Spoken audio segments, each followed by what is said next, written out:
From Wish TV and the All Indiana Podcast Network, this is the News 8 Daily 8 Podcast with Wish TV's Kylie Conway. A Wish TV News 8 update. Hi, I'm Kylie Conway, and this is your News 8 Daily 8 for Wednesday, July 5th. The hottest day of the week is today. Lots of sunshine and a lot of humidity. Before we get to the really hot afternoon, we'll deal with some patchy fog this morning. It will feel like the low to mid 90s at times today with that heat index. There could be a few pop-up showers and storms because of the daytime heating, but it'll be really spotty in nature. Then a line of showers and storms will slide in Wednesday night. There is a chance for isolated strong to severe storms Wednesday evening into the night near west of I-69 with damaging winds. The main threat, scattered showers may persist into the overnight hours, according to our Storm Track 8 weather team. And in the news, police are working to figure out who shot 3 people downtown not long after the fireworks show in Indianapolis last night. Shortly after midnight, police say they responded to a call of shots fired on Indiana Avenue near the canal. Officers identified 3 adults, 1 man and 2 women who'd been shot. They say everyone will survive. The women were taken to the hospital and are stable. The man refused treatment. Police say it's possible that the victims didn't know the shooter. Police say the victims and multiple witnesses are cooperating with the investigation. Now investigators are reviewing security video to get more details about what happened. Indianapolis police are searching for information after a deadly shooting at an East Side block party.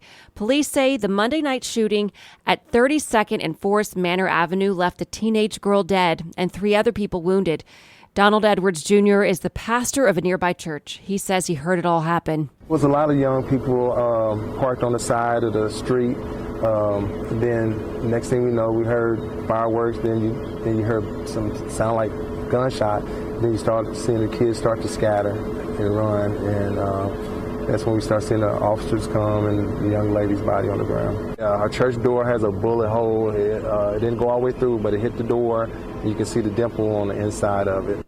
Police have not reported an arrest yet and ask anyone who may know something about the shooting to reach out. Tell City Police are thanking the community for its support as it mourns Sergeant Heather Glynn's death. The department posted an update on Facebook yesterday afternoon. It reads in part, over the past 24-plus hours, our agency has struggled to find the words to convey our hurt, our anguish, and our sorrow for the loss of Sergeant Heather Glynn. Our agency has experienced a magnitude of support unlike anything we've ever experienced in the history of our agency. It was humbling to see the number of people who took time to pay respects to our community, our agency, and to our own hero. That was in reference to Monday night's candlelight vigil. As we've reported, police say a suspect killed Glynn as she responded to a domestic abuse call Monday. Police say they're working with the Indiana FOP Memorial Team to coordinate Glynn's funeral and will share details in the coming days. In Lawrence County, state troopers say a man is in custody, injured and facing several charges after leading police on a chase. It all started yesterday afternoon on Tuttleton Road near Bedford. State police say a trooper tried to pull over Douglas Holbrook for a traffic violation, but he refused to stop. That led to a chase that ended when Holbrook swerved to avoid stop sticks and hit a fence and another car. Holbrook first went to the hospital for treatment, then to Lawrence County Jail. Police say he was already wanted on a number of charges and now faces several more. 4th of July fun gone wrong may have been what led to a dumpster fire that spread significantly overnight, scorching 10 cars and part of a building. It happened at an apartment complex near 71st and Keystone. IFD says witnesses report people were shooting off fireworks near the dumpster, and later flames spread from it to a carport and one of the apartment buildings. One firefighter also suffered slight injuries. A man is dead after a car hit him on the south side of Indianapolis. It happened just after 8 last night at Shelby Street and Madison Avenue. Police say it appears the man was trying to cross the street when he was hit. Investigators say the driver stayed at the scene and is cooperating with their work. No word yet on the name of the man killed. Police say a medical emergency is what caused a woman to crash into a gas station in Lawrence. It happened just before 10 yesterday morning at the Speedway station on Pendleton Pike near 56th Street. Investigators say medics took the driver to the hospital but have not released details about her condition or other details about what happened. Medics treated 3 others at the scene for minor injuries. An anti-smoking group has harsh words for Indiana, saying it is one of 12 states in Tobacco Nation. The new list comes from the Truth Initiative. It says people in Tobacco Nation are far more likely to smoke and in higher volumes than those in other states.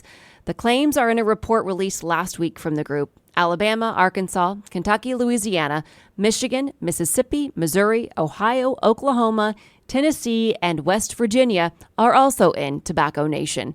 The data indicates those states combine for about 21% of the U.S. population, but 28% of its smokers. Early tests show a suspicious substance found at the White House this weekend was cocaine. That's according to an Associated Press report. The White House was briefly evacuated Sunday evening after the Secret Service discovered the powder in a common area of the West Wing. President Biden was not at the White House when it happened. A new ruling restricts how federal agencies and White House officials can work with social media companies. A district judge granted an injunction yesterday in response to a lawsuit that claims the government overstepped in its efforts to convince social media companies to refute or delete certain posts about topics like elections and COVID-19. In his ruling, the judge says there is substantial evidence of far-reaching censorship and described it as similar to an Orwellian ministry of truth.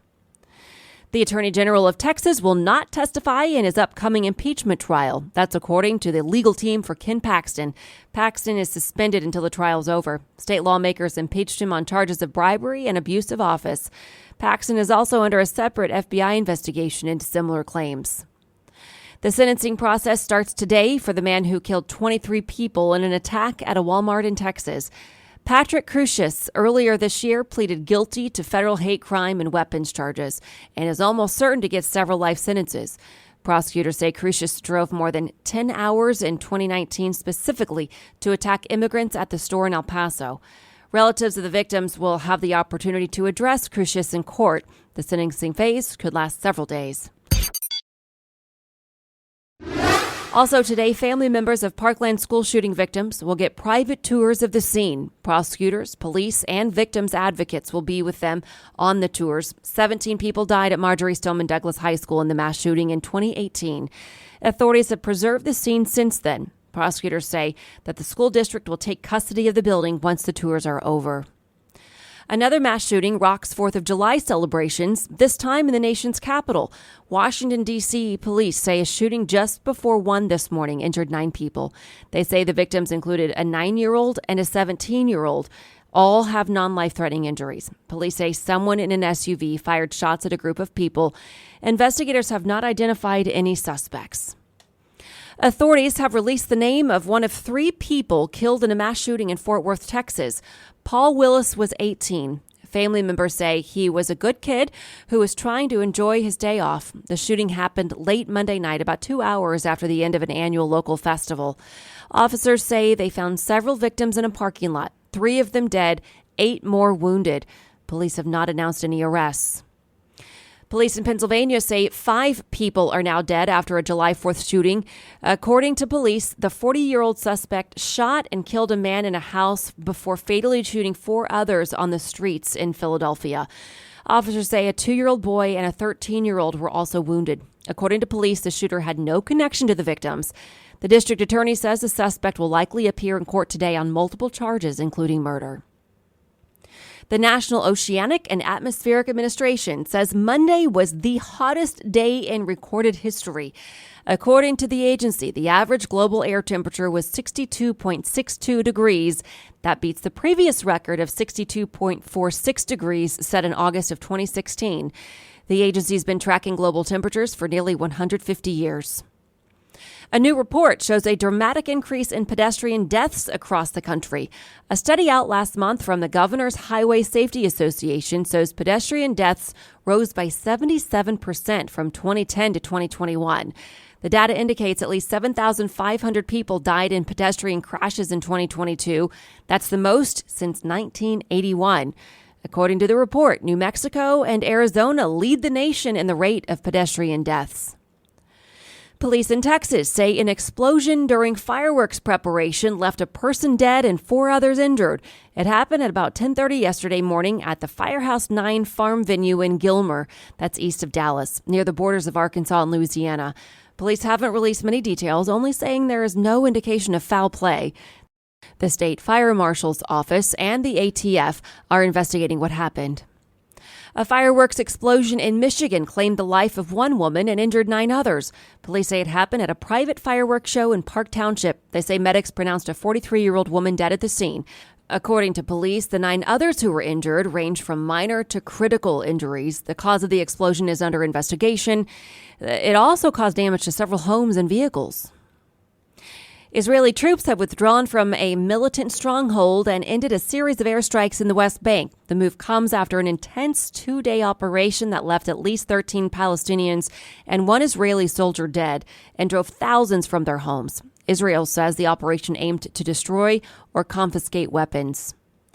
To business headlines, the Barbie movie is banned in Vietnam for its use of a map depicting territory that both China and Vietnam claim as their own. China claims to have historical ties to the area of the South China Sea and has in recent years used popular media to legitimize its claims, it's according to researchers. While the domestic box office has tallied $4.5 billion in movie ticket sales through June 30th, a nearly 20% increase over the same period in 2022, it still lags behind pre-pandemic 2019. Box office experts noted that 2023 has several big releases still to come in the second half, including Barbie, Oppenheimer, The Exorcist, Believer, and Dune Part 2. A major contractor for Bud Light maker Anheuser-Busch is shutting down 2 of its glass bottling plants in North Carolina and Louisiana, laying off about 600 employees amid declining sales of the beer. The Ardagh Group is one of the largest glass producers in the world, with more than 100 plants in operation. Workers at both bottling plants have reportedly noticed decreased production after transgender activist Dylan Mulvaney's marketing partnership with Bud Light, according to the New York Post. The FBI says gun sales have been over 1 million for 47 months straight. Also, the National Shooting Sports Foundation, the industry representative, said there were 2.1 million background checks last month. A poll finds the American dream as becoming increasingly out of reach. The Newark University of Chicago poll found the number of Americans who say success is out of their reach and no longer view the United States as a land of opportunity rose from 18% last year to 24% in 2023. Younger and less educated Americans were the most likely to say the American dream is out of reach. All right, now today the City of Carmel will start work on the next project in its Carmel Link 2.0 construction program. 3rd Avenue Southwest near 126th Street is set to close today. The city says the road will be closed from Autumn Drive to Industrial Drive. It says construction is expected to be complete after 18 months. And today, a new player suits up for the Indiana Fever. Center Amanda Zahui is headed here in a trade with Washington Mystics. Indiana is trading one of its young stars, Queen Egbo, last year's first-round draft pick. Zahui was picked 2nd overall in the 2015 draft, spending time with 4 teams in her career. The Fever traveled to Minnesota to take on the Lynx tonight at 8. The Indianapolis Indians are thanking fans for helping the team sell out its 25th consecutive 4th of July game. The team shared a picture following last night's game with a caption reading, "You brought the boom, Indy." It was a picture of a big firework exploding in the sky. It was pretty. It says 14,130 fans were in attendance for 8-5 victory over the Memphis Redbirds, and the 2 teams play again tonight at 7:05. Adopted Hoosier Joey Chestnut now has his 16th title at Nathan's famous 4th of July hot dog eating contest on Coney Island. Chestnut shook off a rain delay and downed 62 hot dogs in 10 minutes for the victory. He was 13 francs ahead of his nearest competitor. In the women's division, defending champion Mickey Sudo took home another win. She ate 39.5 hot dogs to claim her 9th title. Sudo beat out her next competitor by 6 hot dogs. Hopefully you had a fun and safe 4th of July, everyone. Brace for today's heat and humidity. This has been your News 8 Daily 8 for Wish TV. I'm Kylie Conway. Online at wishtv.com and like us on Facebook when you search Wish TV. This is the News 8 Daily 8 podcast with Wish TV's Kylie Conway. A Wish TV News 8 update on demand for even more on demand and on the go. Connect with Wish TV on Facebook at wishtv.com and on the free Wish TV mobile app. Thank you for listening, and be sure to like, subscribe, and follow this podcast for updates every weekday morning on the All Indiana Podcast Network and wherever you get your podcast.